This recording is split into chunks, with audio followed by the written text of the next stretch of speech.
arrest in Alabama could play to Nixon's advantage when civil rights takes center stage.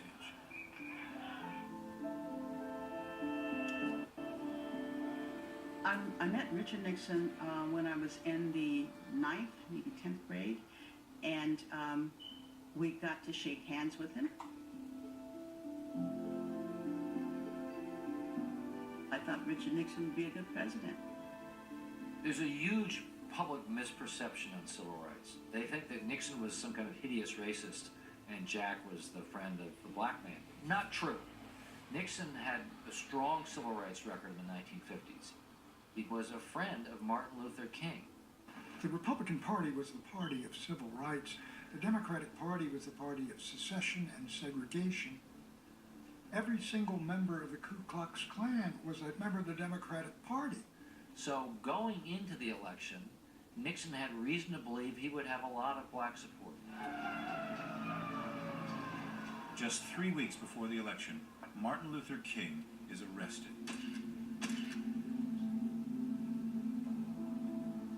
He and 50 other African Americans had entered a whites-only restaurant. The police were called, they refused to move, and they were all put in jail, including King. It got even worse when he was transferred in the middle of the night to a state penitentiary in rural Georgia. And he's at risk there. His wife is afraid that he's going to get killed. This is Nixon's golden opportunity to rescue Dr. King and scoop the black vote. The arrest of Martin Luther King is a turning point in the Kennedy-Nixon campaign. For Kennedy's civil rights advisor, Harris Wofford, this is more than political. Hello? It's personal. Oh, Coretta. King and his wife, Coretta, are close friends. She called me in panic. It's terrible. And I said, we'll see what we can do. And I thought, you know, if these beautiful, passionate Kennedys would just show it by a phone call, it would mean something to Coretta.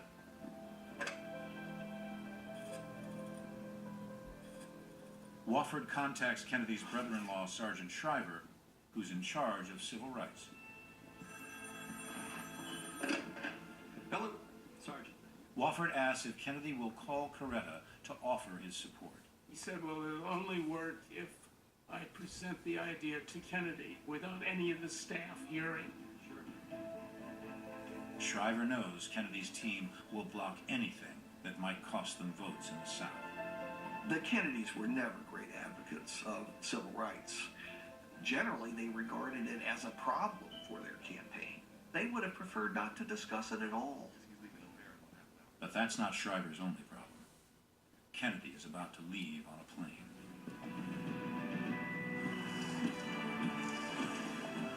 So Shriver had to race to the airport.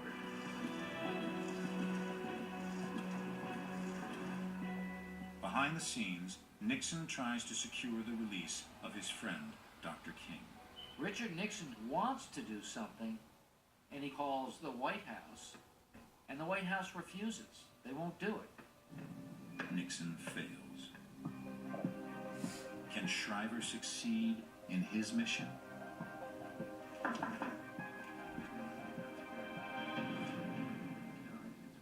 Shriver got there, but the staff was all around Kennedy.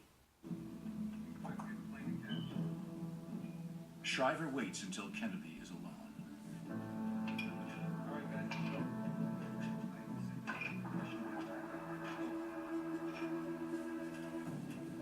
Ready to go, Jack?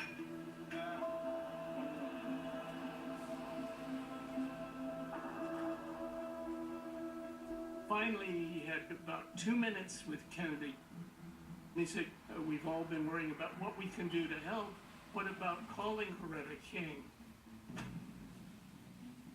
Kennedy's fearful of alienating Southern governors and Southern Democrats by being pro-civil rights.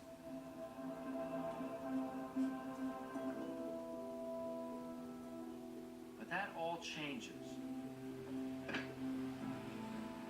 Kennedy calls Coretta King to offer his support. That was a big decision. Kennedy decides to do what is morally right. A simple phone call was a very noble thing to do. Undoubtedly, he did this for political reasons, but he did it. Nixon did not. When Kennedy's call leaks to the press, his brother Bobby all but froths at the mouth. He was white with anger. He said, Sergeant Shriver and I have probably lost the campaign. He was furious. My father was a little disturbed about that because he was worried how well that would go over with some of the white governors. The deed is done.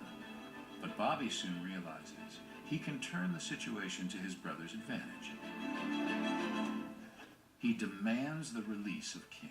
And so my father called the judge. And at that point, things really shifted.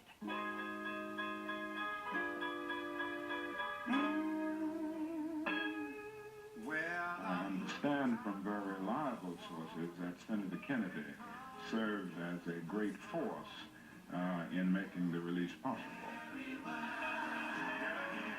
All of a sudden, Jack Kennedy was champion of the greatest civil rights leader of them all. I'm positive it changed the voting patterns of a lot of African Americans. And Nixon's support amongst black voters falls off. Nixon usually had good political instincts about this kind of thing, but he just blew it. There's no doubt that Bobby and John F. Kennedy exploited that brilliantly. Jack Kennedy was no civil rights. He wasn't marching anywhere, that fella.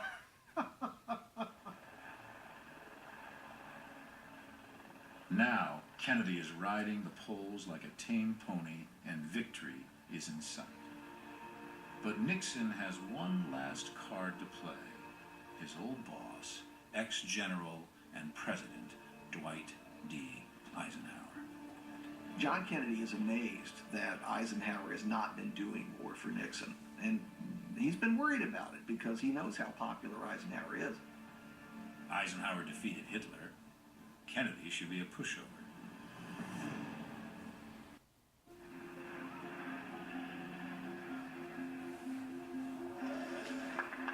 Jack and a heavily pregnant Jackie cast their votes and fly to Hyannisport to be with the Kennedy clan.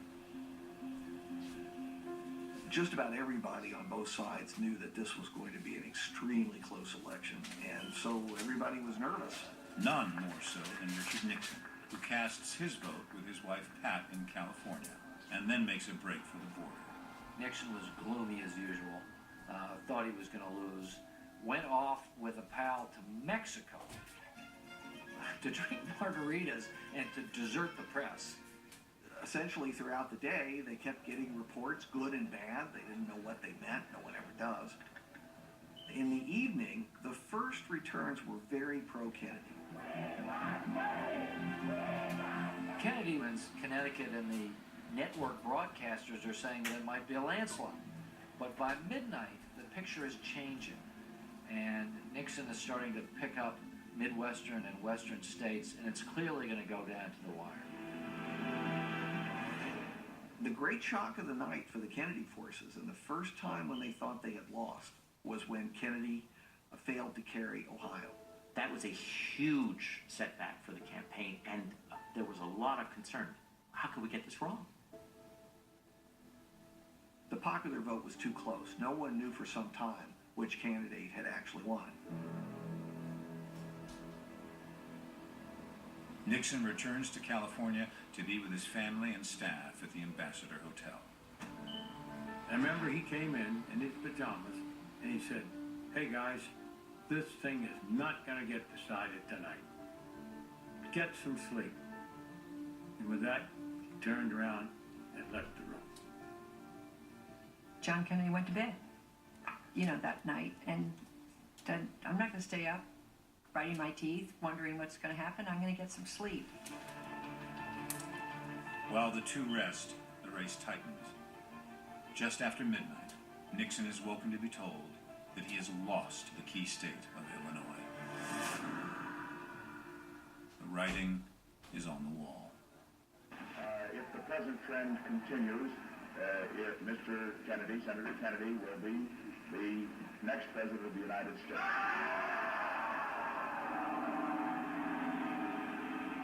Nixon, we forget that he was capable of being gracious.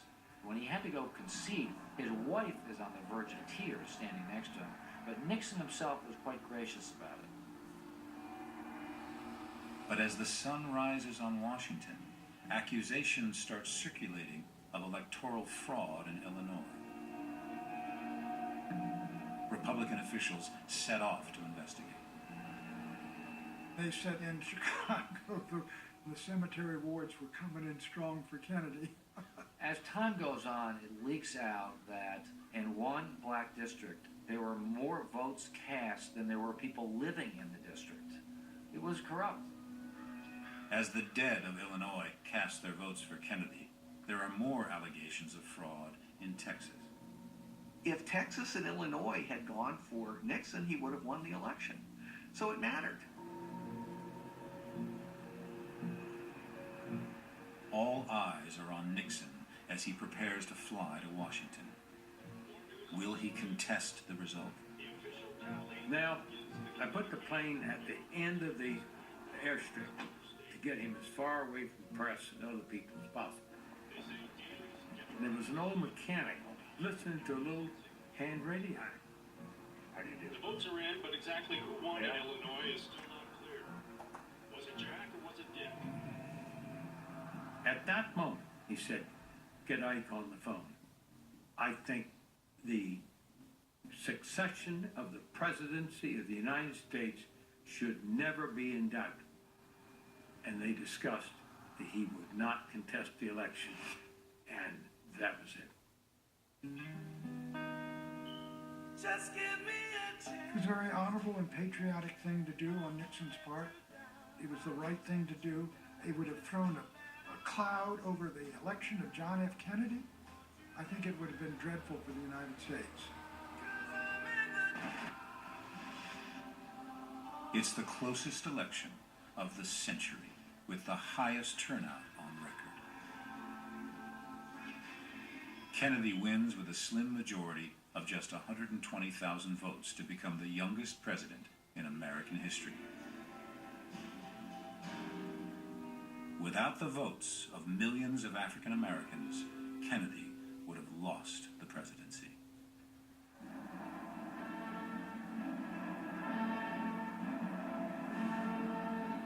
And so, my fellow Americans, ask not what your country can do for you, ask what you can do for your country. It must have been a bitter moment for Nixon. He'd had 8 years as vice president. He had really thought that he would be sworn in that day. But Kennedy was better at dirty tricks than Nixon, and Nixon knew it. And it planted a seed with Nixon that he never forgot. And that was the origin of Watergate.